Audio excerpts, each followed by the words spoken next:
Magandang araw, magandang gabi sa ating inang bayan, Pilipinas.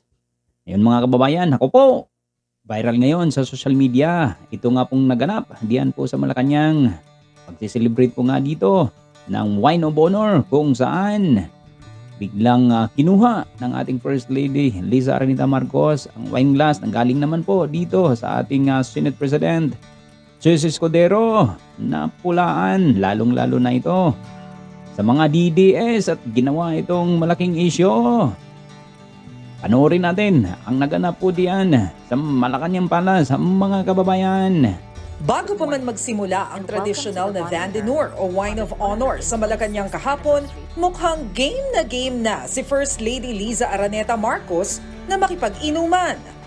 Matapos salubungin ang mga dumarating na miyembro ng Diplomatic Corps, dumiretso na sila ni Pangulong Bongbong Marcos sa Ceremonial Hall kung saan nag-aabang ang mga panauhin.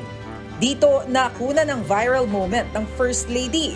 Sa sunod kasing tagpo, nilapitan niya sa Senate President Jesus Escudero.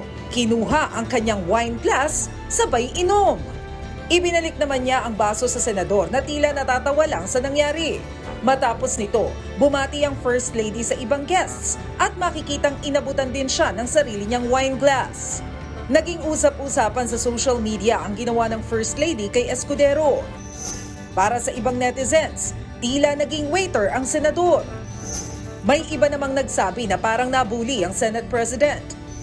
Ang isang netizen, gumawa pa ng meme na kunwari pinapalagay pa umano ang baso sa sink. Hirit pa niya, malakas daw pala uminom si First Lady. At yan nga po mga kababayan. Alat nga po, social media na't mabilis talagang napag-usapan at maraming mga netizen ang nakakapansin ng lubos po diyan. Shot puno, ika nga. Yan naman po itong sinagot naman ng ating Senate President Jesus Escudero. Ito ang kanyang pahayag.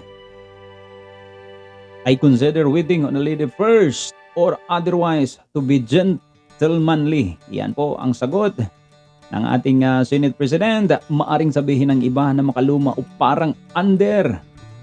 Pero para sa akin, hindi kailanman magiging makaluma o di uso. Ano man ang itawag ng iba, ang pagiging maginoo at pakikipagkapwa tao. Yan po ang malamang isinagot naman ng ating Senate President Jesus Escudero. Ganun pa man, talaga namang ginawang malaking issue ito, lalong-lalo na sa mga DDS. Alam naman po natin ang batuhang putik, dalawang kampo, Marcos Romualdez Duterte at dito na pula at nabigyan ng pansin.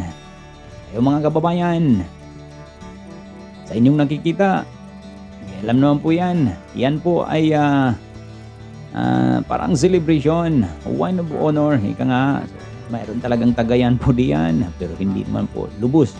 Malakas ang volume ng alcohol ng mga pinag-iinom po diyan. Kayo nang humusga. Malakas nga raw uminom at kasinggera ang ating First Lady. Sabi nga ng iba, mabuhay ang Pilipinas, mabuhay mga Pilipino, mabuhay ang ating OFWs around the globe.